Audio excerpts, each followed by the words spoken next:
Welcome back to the show. Today we have with us Deanna Zhang and Taylor Chapman. They are co-founders together with Gabe Malick, who's not here with us today. They are the founders of the Texas Climatetech Collective. Tell us about how this came together. Thank you. So like many good Texas stories, this one actually started in a darkened bar in Brooklyn, New York.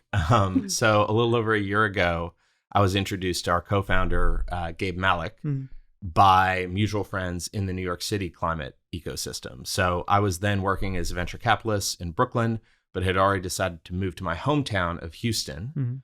And Gabe was introduced as, oh yeah, this other great smart climate guy who's from Houston. And so we met up for a drink at this bar, the Brooklyn Inn, the oldest continually operating bar in Brooklyn with stained glass windows on a dark winter night.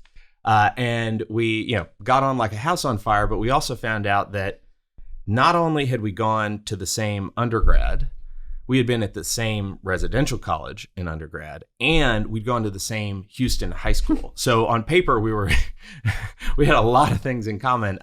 And so we started talking about how excited it turned out he was also in the process of moving home to Houston to take his role as chief of staff at Fervo Energy, next gen geothermal developer. So we talked about how excited we were to move back to Houston and how we were really optimistic for Houston's potential to become the energy transition capital, having been the legacy oil and gas capital of the world. So it was clear that both of us shared a real passion for Houston and also the way that it's evolved and changed over the years. So in the process of moving home, I started having all these conversations with folks about, okay, what are Houston's strengths moving into this transition? What are the weak points? How has it changed just in the last 2-3 years? And it was fascinating. And anytime I shared what I was learning with someone else, they wanted all my notes. And so I thought, well, ultimately, we ought to make this thing into a report. So I asked Gabe, and he said, yeah, great idea. Let's do it together. We clearly need someone else along for the ride. And so we recruited Deanna, who, as it turns out, also went to our same college and also went to our same Houston high school.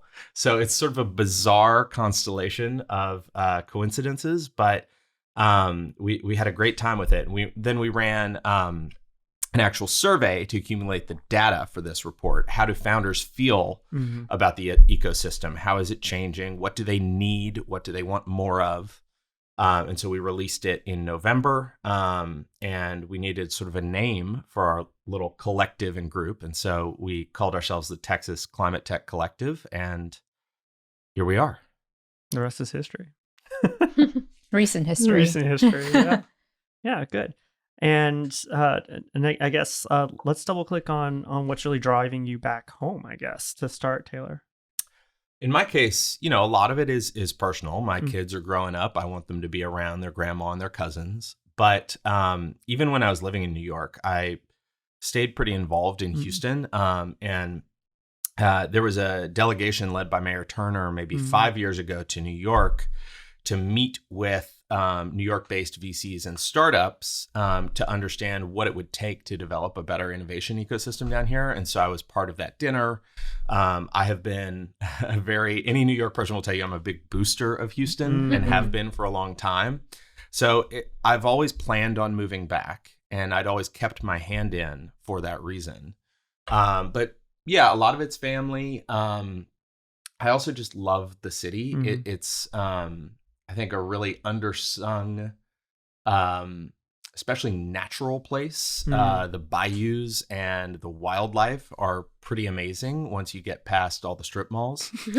So the diversity, the food, it's really a pretty wonderful city. Needs some love, but it's pretty great. Deanna? Yeah, I kind of came at this a little bit in reverse. Because I've been in the Houston ecosystem for a number of years now, and I've seen it evolve from being kind of more oil and gas and energy technology centric to something that's a little bit broader than that and really embracing climate tech now. And I actually made the move the middle of last year to Denver. So I'm personally not in Houston anymore, but it's kind of given me a perspective of the Houston ecosystem from the outside. So I kind of did a reverse from Taylor. Instead of coming from New York to Houston, I'm moving from Houston to somewhere else, but still have a lot of connections in Houston, still have a lot of love for Houston, and still come back probably once a month to do something here. And yeah, I think just having that outside perspective of the Houston ecosystem, and also last year I was kind of going on a journey to just broaden my horizons in general, traveled to a lot of places, met a lot of people, kind of got out of the Houston innovation bubble, if you will, and just got to talking about what's needed in Climatetech and how can Houston get more involved in Climatetech. So when Gabe and Taylor brought over this potential opportunity, just like ask the community around Houston about the ecosystem and what could be done better, I kind of jumped on it. So I was like, this is sorely needed, and also I have a lot of perspective on this now that I'm living kind of outside that bubble. Okay. So this report, the Houston Climatetech Ecosystem Report that just came out in November, what were your kind of big findings from it? What did you discover about the ecosystem, and perhaps anything surprising? Yeah, I'd say the main finding we highlighted as having surprised us, we put out a question of, what are some of the biggest hindrances to you as a founder or Climatetech investor for this ecosystem to keep growing and flourishing. And we had heard from a lot of folks that early stage capital was a gap, and it is. So but that ended up coming in only second to Houston having an anti-climate reputation outside of the city. Now, I think if you live here, you know that is changing very rapidly. City of Houston has a climate action plan. The city itself is moving fully onto renewable energy and increasing their electric vehicle fleet, all these things. But there's certainly still a perception, especially in places like the Bay Area and New York, Boston, that Houston is just an oil and gas town and, probably full of climate deniers and all of those things. I talked to one climate angel out of New York who said, oh, yeah, last time I was down there, maybe 8 years ago, I went into a room, it was just all oil and gas guys, and they were all guys, not girls. And, I would assume it's still the same way. And so there's that impression. And it, one, I don't think it's accurate. Two, it does get in the way of attracting capital, attracting talent. So I know that a lot of the folks at the energy majors and legacy energy investors really do want to attract that capital and that talent. So I think we need to be better about sort of shouting from the rooftops that there's a lot going on in climate and energy transition down here. Yeah, and I think one thing that surprised me personally was just how enthusiastic people were on this topic. Like, I think, usually when you put out a survey, it's like pulling teeth to get answers. But we put it out and almost immediately got a ton of responses, because I think just people are so passionate about this topic, have a lot of opinions to share, and all of those opinions are pretty thoughtful. Like, we read through every single response, and some of them, like, we would ask, like, have an open-ended prompt, like, that was like, what do you think the biggest gap is, or what do you think Houston's strength is? And people would be like, number 1, number 2, number 3. Like, there'd be a whole list of things that they tried to fit in this little tiny box on the survey. And so people really are thinking about this and really passionate about this subject. Right. And so I think what I heard both you say is the number one challenge is the reputation. And so, we're kind of going backwards order, but I guess, you are living outside the bubble. Has that perception changed in your experience? I think people's perceptions change when they actually travel to Houston. They actually meet the people in Houston. But for a lot of people that have not done that, the perception is still there that Houston's kind of like a little bit behind the times and very much, oil and gas, energy. For people that haven't been to Texas too, there's a whole other set of stereotypes that are associated with that. Yeah, I think once people are traveling to Houston and actually meeting people on the ground here, perceptions very quickly change. And I think part of it is just we got to get better at telling the stories of all the cool stuff that is happening. I think Fervo, where Gabe works, is a classic example. I mean, they just last week, first ever next gen geothermal plant to connect power to the grid. And it's in partnership with Google to power Google's operations in Nevada. Like, this is a groundbreaking development in a base load power, a non one that doesn't have the Dunkelflaut. I don't know if you know this term, the Dunkelflaut. Please explain. The Germans like to have a word for everything. Yes. So a Dunkelflaut, the Dunkelflaut is the dark doldrums. Okay. So it's the intermittency problem with renewables, right? So when the sun doesn't shine and the wind doesn't blow, Literally right? dark You have problems. so that's the Dunkelflaut, causes the intermittency. Geothermal doesn't have that problem, but that is literally when you have holdouts who are like, I don't know about renewables. What about the whole intermittency problem? Geothermal really helps address that. It's critical, and so it's so exciting. I think they're going to be the clear market leader in a giant hundreds of billions of dollars new industry. So there's a ton going on, and we just need to be better at shouting that from the rooftops. Yeah, I have a little anecdote about Fervo, and then a question that follows. So, one of the early staff who joined came to me before she joined Fervo, and she was working in an oil services company, and said, I'm interested in leaving because I just want to be part of a company. This is here in Houston. I want to be part of a company that's working on renewable energy, and the leadership I'm working with just doesn't see the energy transition coming. This was 4 or 5 years ago. And ultimately she said, I want to work in geothermal. This is way before I think Tim was even in Houston, before Fervo had even raised their A round. And she ultimately ended up there, and I think was helping to lead the deployment.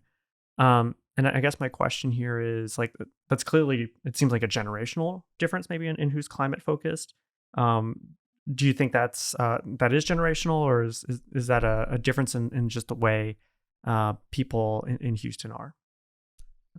I'm sure there are generational elements, but I don't think it's as pronounced as you might think. Okay. I think there are plenty of folks who are now, call it in their 50s, who want to be moving into the energy transition, and I've met some of them who are longtime drilling engineers or what have you. And Tim notably was a drilling engineer at BHP before moving over. So I mean, that's one of the recommendations we make is to make it easier for folks in those positions who have just a ton of accumulated expertise to access the energy transition. Are there retraining programs, or is there just an easy mentorship program where they can be lending their technical expertise 5 hours a week to some fledgling startup, right? So I really think there's a ton that the city can be doing to facilitate that access. But sure, I mean, I talked to a guy who was at Hess, right? Recently purchased in a mega merger in oil and gas, and he had helped lead sort of the crown jewel in Hess's portfolio, which was the Guyana, offshore rights. And he said, but what I really actually would prefer to be working on is energy transition. So it's there, even in the majors, there's this desire. We just need to help them access it. I feel like part of it is definitely generational in the sense that I've seen it personally with the people that I've worked with and have sort of grown up with career-wise over the last, say like decade or so. But it seems to me like at the beginning, like when I was recruiting into Houston, it was not kosher to talk about climate. Like if you wanted a job at an energy investment bank and you were interviewing, you shouldn't say it's because you want to work on clean tech. You shouldn't say that it's you're really strong on renewable energy, and all these things, because a lot of the work just wasn't that. So people would just think that you're kind of delusional trying to go into an energy investment bank wanting to work on these things. Now it's like completely different. Like, but right before I left TPH, when we were interviewing folks, like that was like very much an expected answer, and it was great, and we encouraged that. And now it's like climate is everywhere, energy transition is everywhere, and it's very much embraced. But I think that mindset of like young people coming in and wanting to work on the next new thing and working on something that they also feel really holds true to their values too, and reflects how they want to live and how they think. I think that's always been there, and that's probably coming out of the fold more so now because we have more of an ecosystem and infrastructure to kind of encourage that coming out. Yeah, I think it's interesting, like when we talk about the generational Mhm. stuff, because it's like, I'm not Gen Z, but I feel like the millennials have really been into the climate change, like Mm. my generation has been too. And now we're make up probably the majority of the population in the workforce, right? Mhm. And many of us are leaders. And so perhaps the people who had not really bought into this change are now retiring. Mhm. So I would say the majority of the workforce, majority of the leaders really do care about that change. And I think, and it'd be good to know from you guys, based on what you found out, what has also really contributed to that change, other than perhaps a generational shift and people realizing we need to take care of our environment. But, institutions that have propped up in Houston that weren't here 10 years ago, what have you seen from your research? Yeah, so my favorite part of the report, I mean, I love all of it. It's all beautiful. But is the timeline, because that's one of the things I was getting at, was having these conversations. How clearly there's momentum. How did that happen? And one thing that's interesting is that it started with like a kick in the pants, which was Amazon rejecting Houston for the HQ2 bid.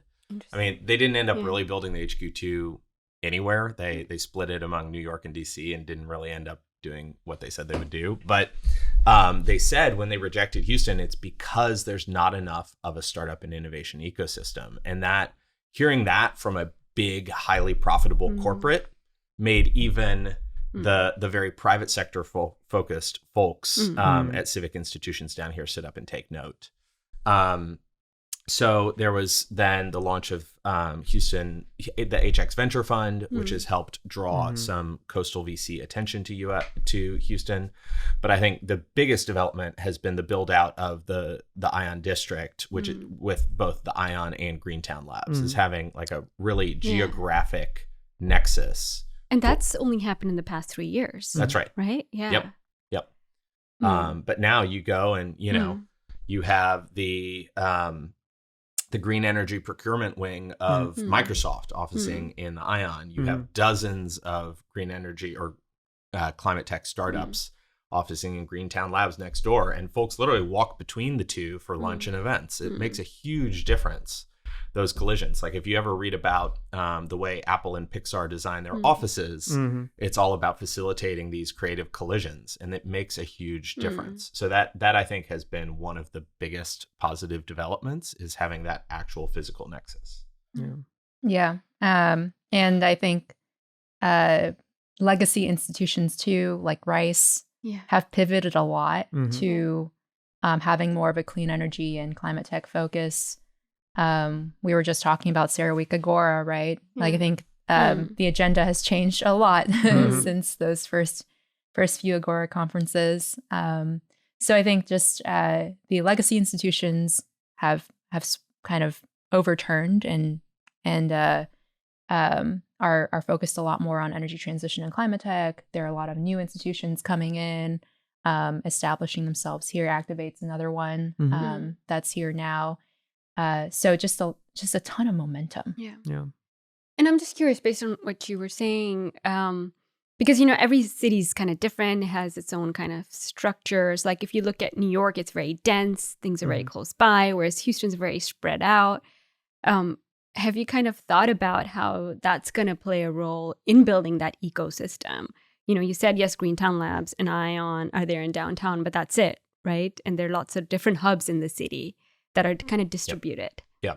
Well, and we're here out on the west side at the Cannon, which is itself, I believe, a thriving ecosystem. And then you've got on the east side, TXRX and the East End Maker Hub. And one of the climate tech startups we profiled is Bucha Bio, and they're based out of that same. So it's not just the one, but I do think having a central one that is downtown adjacent has been very helpful. But Houston sprawl is not my favorite thing about the city. However, it has its upsides in that it means that you can find a warehouse to build out your wet lab or manufacturing facilities at just a fraction of the cost of one of the big coastal cities. So, I mean, that's one reason that Zimri, the CEO of Buchabaya, moved down here, is he was looking in New York, where he'd been based out of a university developing this advanced materials tech. The only place that they could find within their budget was out in Jamaica, Queens, which, if you know New York, Jamaica is not easy to get to. You're out by like JFK Airport. And it was like tumble down, leaky facility, an hour each direction to get there. And you could barely afford it. Whereas down here, you can, he's got this beautiful gleaming lab for a fraction of the cost. So our sprawl has its downsides, but it also has its upsides for people who are actually making things. I mean, that is, I think, an emerging hypothesis about where Houston will really come to lead in climate and energy, is when you're moving molecules, Houston is a better place to be than the Bay or the East Coast. Yeah, and perhaps, the Bay and the East Coast were good for like the digital revolution that we had. But now when we're talking about industrial projects, I think or industrial innovation, there's no better place than in Houston. Yeah. And I think most of us who are here understand that there's plenty of capital at maybe the later stages. But I think the number two item where we need improvement is on the early stage. And I guess the question is, what are the next steps that the ecosystem needs to really improve the early stage investment ecosystem?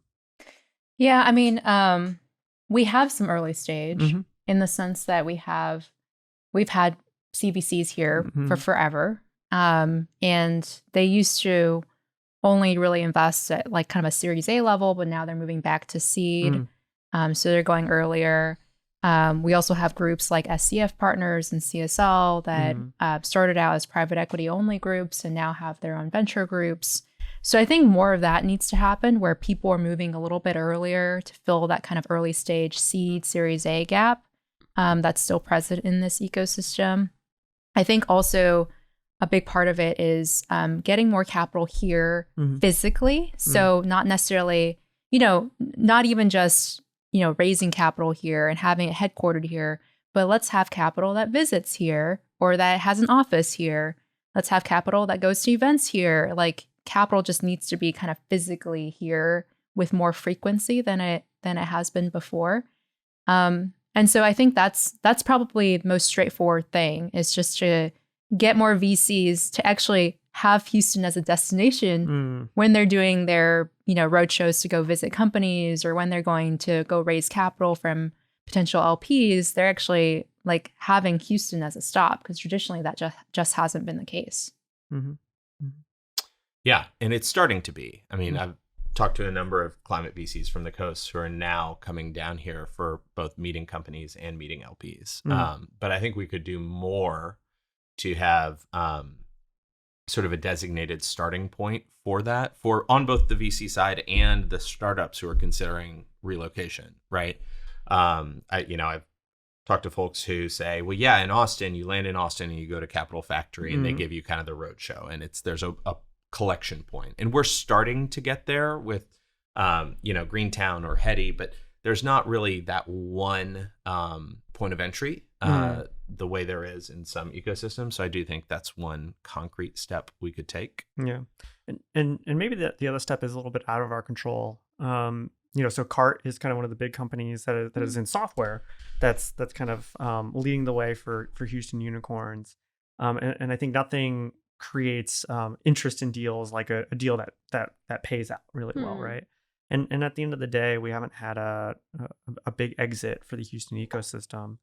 But the indicators are good, right? We just had a financing this week. I don't know, Taylor, if you want to talk about that. Yeah, this is a 1.2 billion fundraise for Energy Re, which is a transmission developer. So again, very much not a Silicon Valley play. You would not see a classic VC putting in money for something where you have to buy like thousands of tons of steel, right? Literally.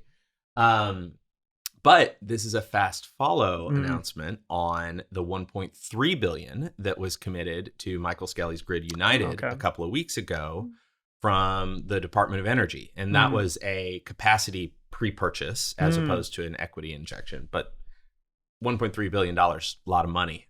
So it's really exciting to see that, again, emerging as an epicenter for building sort of real assets in the energy transition. The other thing I would point to is There have been actually a couple of big exits, but not always in a traditional VC-backed model. So NCAP is another big legacy oil and gas PE fund, billions and billions under management. And they actually just backed a management team to go build an energy storage firm called Broadreach. And they sold it earlier this year for $1.1 billion. Wow. Okay. That is a big ol' exit.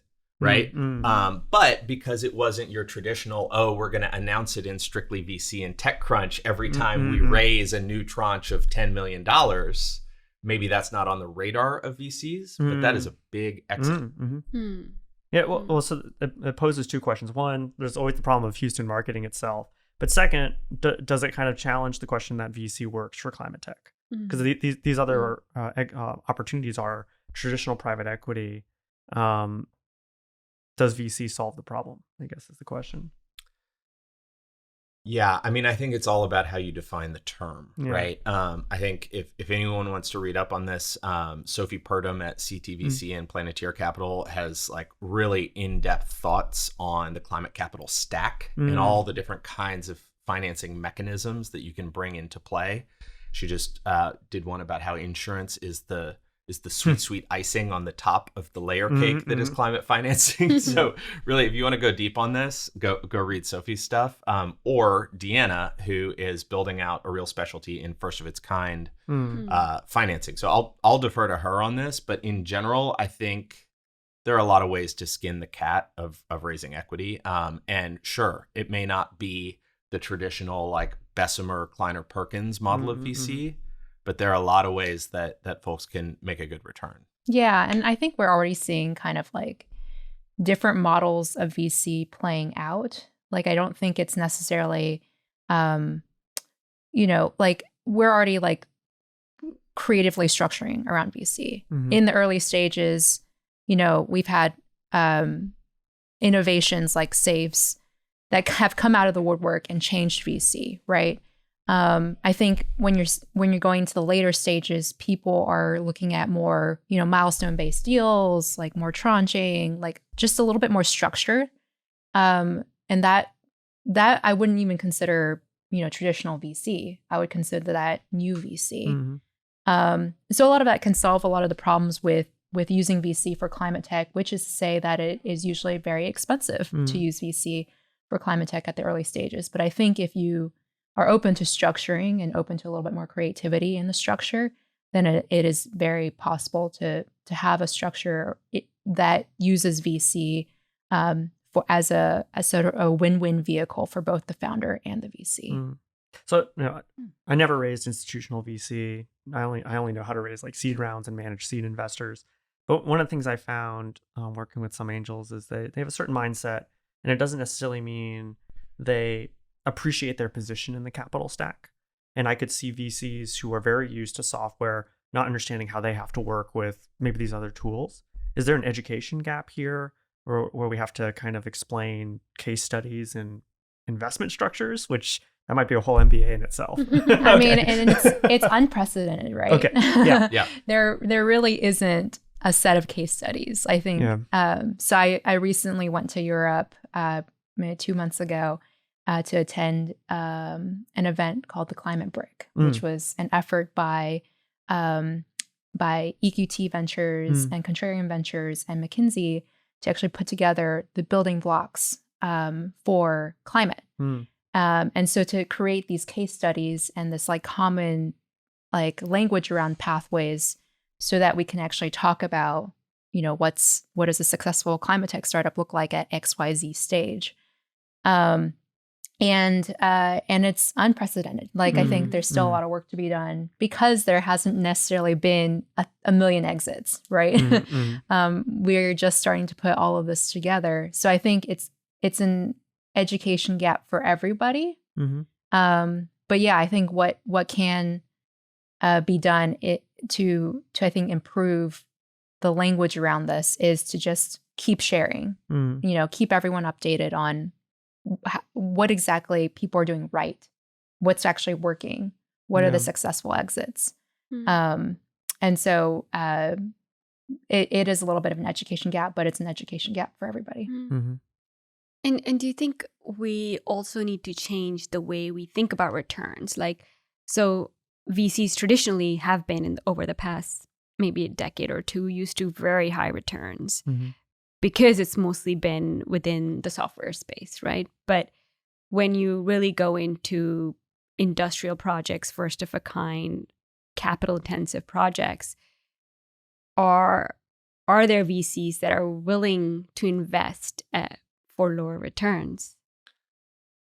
I would challenge the fact that VCs are used to high returns in that the bulk of VC funds, if you actually look at the deep data, are not beating something like the S&P 500 on an aggregate basis. And they're not even able to return to their LPs, right? Right. Like 1/3. Yeah. I would challenge that initial statement. But the perception, right? It's like the Correct. perception. Well, and they're used to a model where companies are able to grow extremely fast with very little marginal cost of growth, right? So the idea is that software, like, it basically doesn't cost you anything to acquire another big corporate that's paying $50K a year for your SaaS product, right? So they're used to that model of growth and margins. Right. And that is the primary difference of where you know, in a more real asset play, you just have to spend money to install the turbine or whatever it is, right?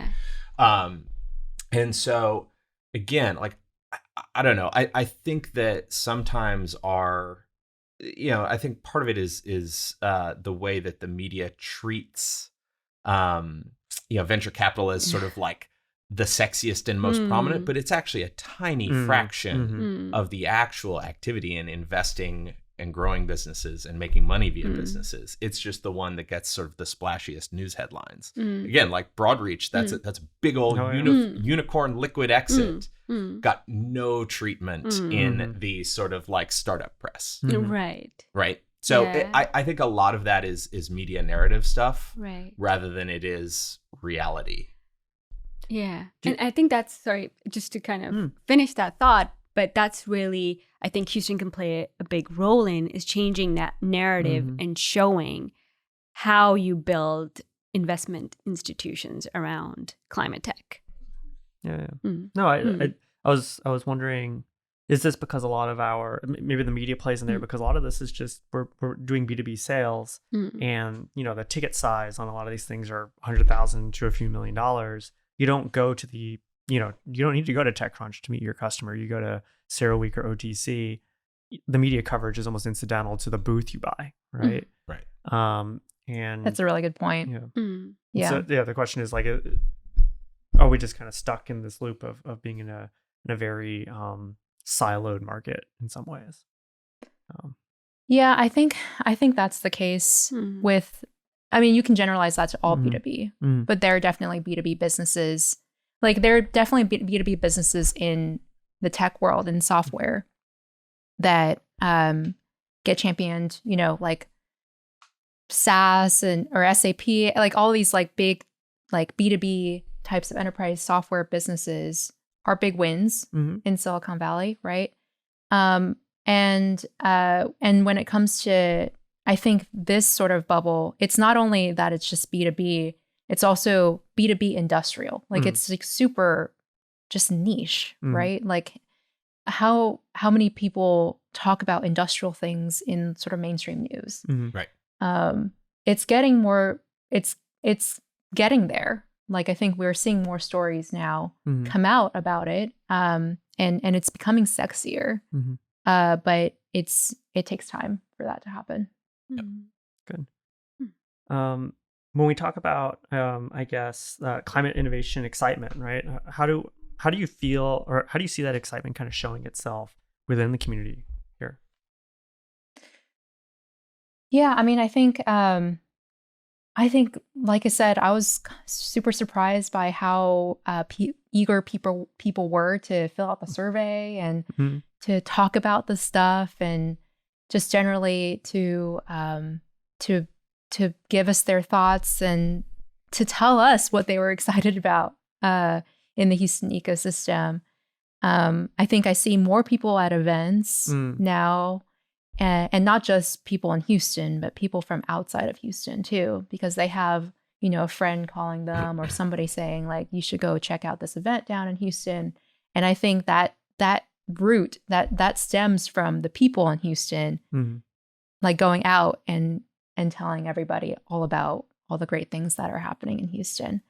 So I think I see those as the symptoms. Anything that you'd point out? Yeah, I think people voting with their feet, right? I went to Venture Houston, held at Rice earlier this year, and I think it was maybe the only the second year they've held it, but it was, well over 1,000 people, folks from a ton of sort of leading coastal VCs down here to sort of scope out the ecosystem. And then the Greentown Labs Climatetech Summit, where we released the report, standing room only. So you're seeing just a lot of folks demonstrating their interest just by being there. And it sounds like we may even be coalescing that in years to come into something akin to a New York City Climate Week or San Francisco Climate Week here, which would be, I think, a great move. Yeah. And anything we do in Houston, it's gonna be its own thing. So we'll call it something different, I'm sure. Yeah. And I guess when we think about kind of the technologies coming here, did you see anything about technologies coming into Houston or being homegrown? We saw both. We chose to profile 3 that have moved here from elsewhere. Okay. So both Fervo and Bucha-Bio. Well, no, Bucha-Bio had moved from New York. Fervo moved from the Bay, and Cannon Energy It's opened an office here. Yeah. So they're still in Calgary, but they've opened a pretty big office here. And I guess what are the key lessons learned from individually, I guess, or as a group? I mean, cost of space was a big piece, but also talent. Talent was the other big piece. There are more chemistry PhDs in Houston than in any city on earth, right? Wow. And that means that they tend to be affordable because, there's critical mass and they don't have to pay an arm and a leg to live here. So you can find great high caliber talent at critical mass and at a affordable price point. And those are huge to someone who, again, is going to have to be spending a lot of money on buying actual physical inputs to their process. So that's a critical piece of it. Customers. Yeah. So if you're selling into the industrial space, if you have an industrial decarb technology and you want to demo it, or if you want to find a partner, Houston is a pretty good bet for you in terms of just the amount of corporates that are here that have assets that you could use or test on or sell to. So I think a big reason why Canon moved here or has an office here is because their customers are here. And, it's one thing to be flying in every so often, to be, going to, pitch meetings and selling to your customers. It's another one to, go get coffee with them or go get lunch with them or see them every so often at the same event. Like there's a different sort of familiarity you get with your customers by being here. And I think that's what Janice of Canon found out and noticed. And Janice started her time here at an accelerator. Were you mentoring in the was it the Rice Clean Energy Accelerator then? No, I wasn't. I wasn't part of her cohort, but she was part of number 1. Right? Okay. Yeah. And just to dig into that, like, what's your experience with that being a driver for companies to come to Houston? Yeah. I think it's Rice does a great job of, like, I think it's like a 10-week program, 12-week program, 10-week program. And it does a great job of just bringing in a bunch of different speakers from all over the ecosystem to talk about different themes, topics in Houston. It also forces the companies, like, as part of the program, you have to do several in-person sessions. So you actually have to spend time in Houston and get to know the city. So I think that kind of serves as like the roadshow that we talk about in the report of, having an exchange program or just getting more people just like physically in Houston. So you can actually see what's going on and meet people that are actually doing the work and things like that. And being part of that program, like we've had, as part of Rice, we've had companies from like Israel come and be part of this program. And I think that's just, it's one company at a time. So it's a little bit, there's only so much you can scale with that model. But I think it does a lot for the ecosystem to just see like you can successfully have a company like apply from all the way across the world, do this program, and now be coming pretty regularly to these events and be part of this ecosystem.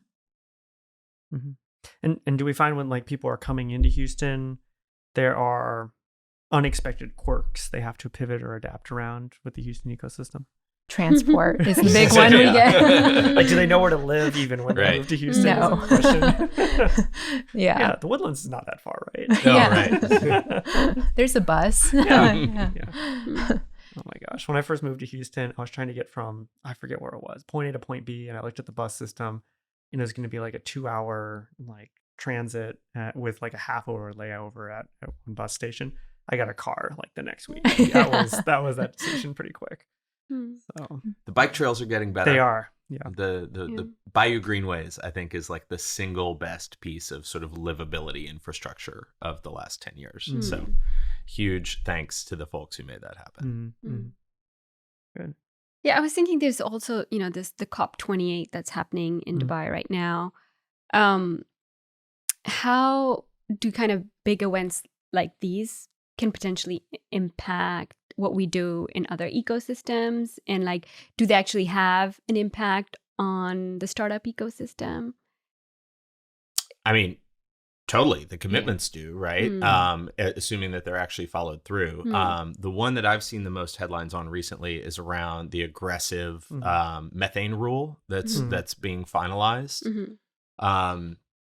And I think that's going to have a big positive effect in Houston in particular, because there are a number of methane leak detection, potential methane capture startups and companies that are either in Houston or very closely affiliated with the ecosystem down here. I know that Bobby Tudor, who, a longtime oil and gas banker, now in his, is doing some personal investing, and one of the startups that he backed is in methane leak detection. And so that's one also where there's a lot of win-win, right? Like it's a huge greenhouse gas, depending on the way you calculate it, anywhere from 30 to 60 times more potent than CO2 and its warming potential.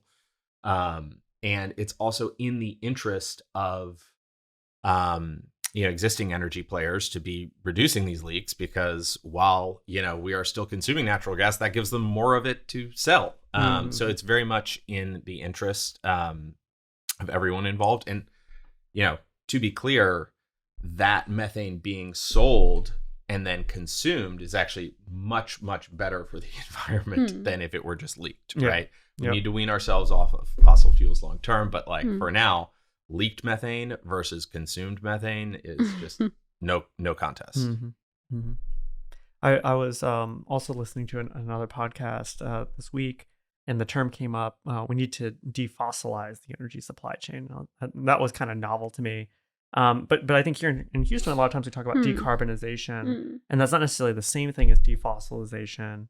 But I guess from where you guys sit, do you feel like the CVCs in the energy industry is on board with the concept of defossilization, or is there a distinction between that and decarbonization?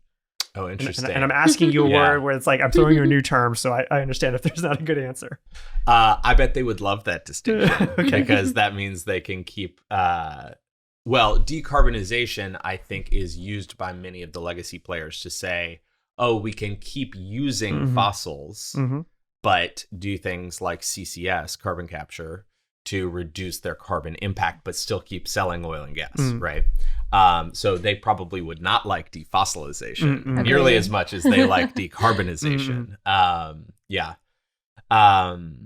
So anyway, but I do think actually like carbon management broadly, carbon removal especially, are really interesting technologies. So that's something I'm personally involved with and passionate about. I don't think we should be using them as a crutch or an excuse to move off of fossil fuels, but I think that we are probably going to need carbon removal, especially from the atmosphere, because even if we stop emitting right now, There's the 1,000 gigatons that we've put in since the industrial era that we need to be at some point drawing down to return to a more stable climate. Yeah, I think carbon capture is a here and now technology. Like it's not something that's far out. It's here now. There's legacy carbon capture. There's new carbon capture, but it is implementable right now. And I think that's why it deserves the amount of attention that it gets. I think despite the other side of it likes to say that it enables legacy infrastructure to continue. But the problem is we don't really have time to be talking about legacy infrastructure versus new infrastructure and very carefully putting together a long-term plan in place where we're net zero by 2200 or whatever. We need it to yesterday. Yeah. And so I think that's why I think decarbonization is probably a better term to use. Defossilization, I can see there's a big argument for it. And I can see a lot of positive sides to that, but that's definitely something that's going to address the longer term climate problem, not the one that's going to get us to net zero by 2050. Yeah. And I don't want to take us too far off the report, but I am. One of the challenges with I guess carbon capture and storage is it's freaking expensive right now, and I think anyone in Houston would appreciate and understand that it needs to be cheap, and for it to have that kind of impact, it kind of needs to be like electricity, right? Like we don't think about how expensive the power is because it is so cost effective and so reliable. Is there a pathway where carbon gets there in time? And that's maybe the $1 billion question, $1 trillion question. Trillion. Because really, so if you look at the IPCC reports, they say that we probably need to, even in a case of rapid decarbonization, we need to scale up carbon removal to address those legacy emissions at a place where we're removing 10 gigatons per annum. So that's 10 billion tons of CO2. And this is atmospheric removal rather than CCS. We can talk about that too. Okay, sure. Yeah. But if you run the numbers, so for removing a ton right now through direct air capture price, you can maybe get it to 500, but more typically it's over $1,000 per ton. But there are a lot of emerging technologies that see a pathway to call it $100 a ton for removal. So let's do the math. You said we need to do 10 billion tons, and if they're at 1,000 a ton, and that's per year, right? So that would be... Yeah. So, but I'm saying we're going to get to the $100 a year price point. So it goes from being a $1 trillion a year drag down to maybe $100 billion. Am I doing the math wrong? Well, I'm thinking of it as a market opportunity. Okay, there you go. I'm thinking of it as $1 trillion per annum market is a very attractive place to be building businesses, is what I'm saying. Now, $1 trillion is a lot to spend, but globally it is a lot less, right? So the U.S. military budget is over $1 trillion, for example. So we can get there as a society. It will still cost us money, but in terms of the impact on, for example, real estate washed away by rising sea levels, right? Like that's well over $1 trillion. And you can work this math out all kinds of different ways, of course, but it very much is worth the spend in terms of the impact on actual wealth and livelihood. Yeah, I think the problem with carbon is not that it's supposed to get cheaper, it's supposed to get more expensive, right? To emit, to actually use carbon. Like we're trying to get the price of carbon up so that, the marginal cost of using carbon goes down, basically. But yeah, I think it'll happen over time, and Taylor and the people at Cascade are doing some great work there on the carbon removal side. But it's carbon is just, it's a complex. It's a simple molecule in some sense, but it's also extremely complex because of all the associated parameters of where it comes from and how it gets used. It's way harder to quantify that and price that compared to an electron, right? Yeah, and it's like, people talk about this regenerative economy and thinking about, we can't think about it in traditional ways when we think about cost, right? And that's why we try to put a price on carbon. because you have to take into account the externalities and perhaps the real cost of carbon that we're just delaying into the future. And how do we create a model in which we are recognizing that when we're doing a project? So tell us now that you've just come out with this report, what's your vision now for the next year? What do you want to achieve with this report? And then where do you go from there? Yeah, so intentionally we are listening first before we decide what to prioritize. That was part of the goal of doing the report, and then of listening to the reactions. So the reaction has been strong. We got called in by the Houston Energy Transition Initiative, specifically their Capital Formation Committee, which is all the folks with the capital to deploy, which is exactly what we wanted, right? To be helping tell those folks in positions of power to say, like, these are some of the things that you could do and that the ecosystem needs. So that's been gratifying. I think one obvious step would be to run this survey again in a year's time and see what's changed. Like, are we moving the needle? Are we making progress? And then, the three of us all have day jobs. So I think we would be game to work on great, meaningful projects again together. But the main thing is we want to pitch in however we can to help this ecosystem continue to grow and thrive. Yeah, we take no ownership of any of the recommendations in the report. Like, it's not like we're saying, all right, we put this out there and now tell us what we need to be doing. We would love it if folks would just take what we've said and run with it and go out and do big, great things with the data and the recommendations we put together.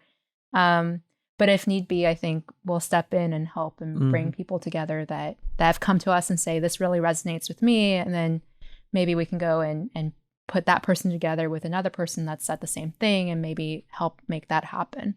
But as Taylor said, we both have day jobs, and you don't plan on leaving your day jobs. We don't plan on leaving our day jobs. This is very much part of our day jobs. But we want the community to take ownership of this and run with it.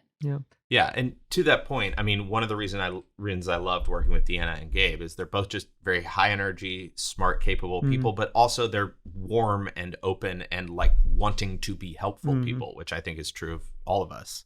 So, I mean, that's one of the things I've loved about moving into Climatetech is the people are great. They're in it for all the right reasons, and they're hardworking and disciplined, but they're also typically pretty open to, come on in, the water's fine. Let me tell you my perspective. I'll make introductions on your behalf, right? So to anybody who is considering moving into this space, do it. And there are plenty of people out here willing to help, right?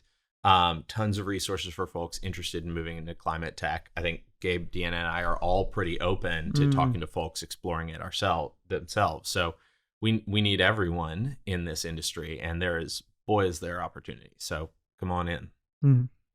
I kind of want to end the show there. That was fantastic. Yeah. but end it for us. I know. But we'll keep going a little bit. I guess, so when we think about the recommendations, they're definitely things we want to put out there in the ecosystem. But I think one of the top challenges is this is a marketing problem in some ways to try and inform the rest of the country. And that might be all word of mouth, where we all are sharing that good word like we're doing here on the show. But is there an entity kind of within the Houston ecosystem where that mantle would normally rest? And I don't know if that's the mayor's office. I don't know if they have that kind of capacity, frankly, with their mandate. I don't know if you have thoughts on that. It's always a bandwidth problem, right? Yeah. Nobody has time. Yeah. If you're not getting paid for it, it's like, why would you do this, right? And so I don't know if there is an organization that's kind of responsible for that. Yeah, I mean, GHP, Hetty, Greentown, the mayor's office, like all of these organizations can basically function as the welcome wagon that we talk about in the report, or just a central organization for things. And all of them are kind of doing it to a certain extent, but not sufficiently, I would say. So I don't know if it falls on one organization or if it's just a couple different organizations that kind of plug in with each other and all work together to kind of fill gaps in the ecosystem. But I think like the organizations exist that basically can do this. It's just a matter of, I think, maybe more communication and maybe more, more actionable steps towards filling these gaps that we've laid out. So creating like alignment basically across the ecosystem, and I think most of us who are plugged in appreciate this challenge, and both that it is a challenge that the marketing is kind of not reaching the coasts, but we got to beat the same drum on kind of the good things that are happening in the ecosystem. I think one of the other things you identified was that the business culture needs to evolve around climate tech innovation and risk taking. I think we delved into like how the innovation or there's innovation and change on the finance side of things, but what other parts of the culture do we think need to change, and I guess how does that happen?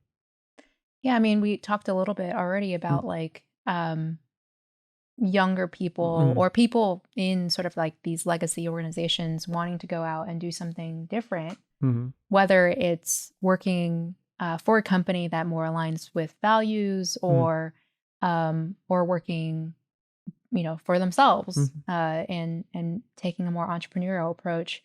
I think encouraging that is, just keep beating the drum for more people doing that, setting up programs and infrastructure and resources available for them. So when they do want to step out, there's sort of a whole like party waiting for them, out there when they step out.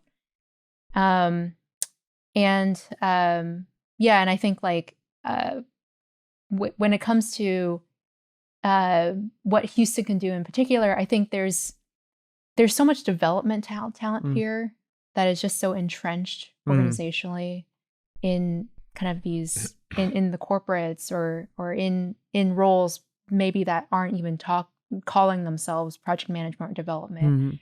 And we need to find a way to kind of suss that talent out and bring it out into this particular ecosystem, the Climatetech ecosystem.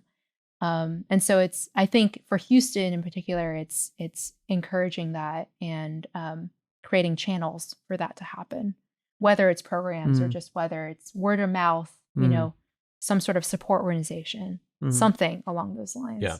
I'm excited about the development of the TechsE program, which is driving entrepreneurship specifically in undergrad programs across, I think it's 5 institutions and sort of spanning from UT down through a bunch in Houston, to sort of encourage that entrepreneurial risk-taking approach of folks coming out of undergrad. But I agree that, I would love for there to be a bit more of a bridge between existing legacy talent, folks who are 20 years into their career, giving them a way to get some exposure to the climate tech ecosystem, lend some expertise or support to those startup organizations, and sort of dip their toe in the water and see if there is something that they might actually like to work on in that space. And there's precedence, right? Like we talked about NCAP earlier, and NCAP backs a lot of teams in the oil and gas space to go out and find assets. And you have, as part of that team, you not just have like the executives, you also have, your geologist and your engineer that's like kind of gone out on a limb and decided, well, I'm going to be part of this small team. We're going to go out and, we're going to take some G&A, sure. But most of the potential and this opportunity is in the upside and going out and acquiring these assets.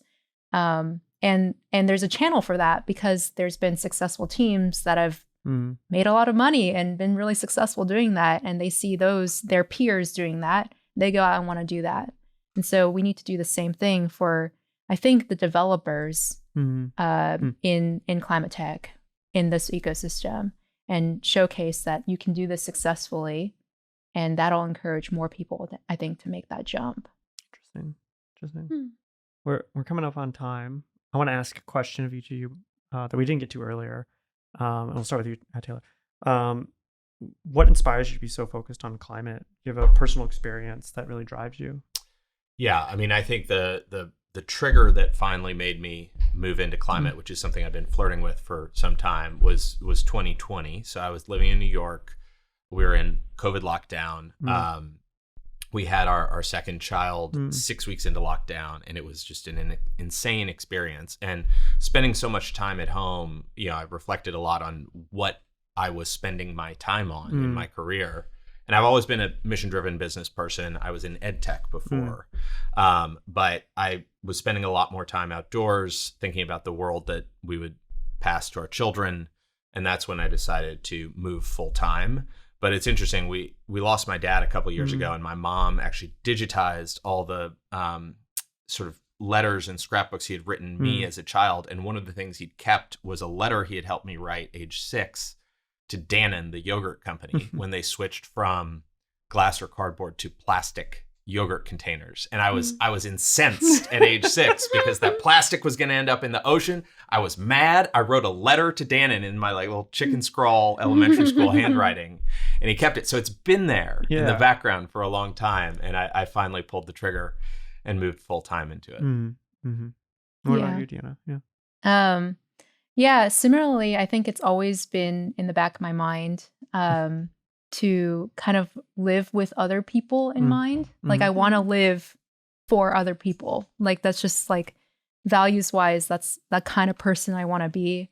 And almost to a certain extent, it came from my mom, because my mom is like kind of your typical Asian mom. She never throws anything away. She reuses everything. Like, your old milk carton she's using for something in her garden, that kind of thing. And she doesn't necessarily do it for environmental reasons, but it kind of always instilled in me the fact that, like, you can live pretty green. Like, you can live without a lot of waste if you live the right way. And I think I initially got interested in kind of this topic, environmentalism and climate, as a high schooler. I joined the Ecos Club, and it was, I don't know what the mission of the club was, but what we did was every single day at around 5 p.m., we'd go around and empty the recycling bins. Oh, I had that club in my high school too. So I don't know. It was supposed to be like a maintenance person that was supposed to be doing that, but for some reason we were the ones doing that. And it was a good kind of regular way to remind myself, like, there's small things that you can do as a person to kind of encourage and support this topic. And then when I got into energy, I was initially started out in oil and gas, but had a lot of interest in kind of the environmental side of things. And I think naturally, as I started to explore the innovation world around energy, I started to see a lot more of the startups that were working around Climatetech and decarbonization. And I think it's giving me a new sort of like appreciation for just how many new technologies there are, new solutions there are, that are trying to solve everyday problems. So now I'm personally recycle more. I also personally, like, I'm that person that kind of tries to like take this coffee cup and find somewhere to recycle it, even if it's like super, super inconvenient. And so it's still a journey for me, honestly, but I do feel like working in climate tech has made me more of like personally a climate tech consumer. Cool. Yeah, no, that's really inspiring to hear both of you say that. And I think we need that mindset and we need that mentality if we're going to meet our climate goals, global climate goals. And also thank you for the work that you've done to help change the perception around Houston being this, oil and gas cowboy city, but a city which actually has people like you who really care about the climate and are doing something to make an impact. Yeah. No, thank you for putting your passion to work. So. Thank you, guys. Thank you. Good.